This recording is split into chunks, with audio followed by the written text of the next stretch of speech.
it's a good project. This trail is used a ton by the community, not just the people who live in the local vicinity, but I live about 4 or 5 miles away, and I've come up here 5 or 6 times a week probably. When there's bikers and they come by this trail, they give us thanks. For example, there's a biker right now coming. Thank you. Perfect timing, yeah.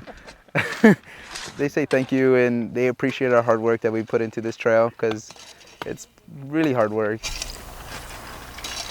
Right now what we're doing is shaving off some of the hillside. I mean, it's a lot of dirt moving. It's hard work for sure, but I enjoy it. Awesome. I mean, I recognize the city's wanting to widen the trail a little bit and then replacing the bridges from the fire.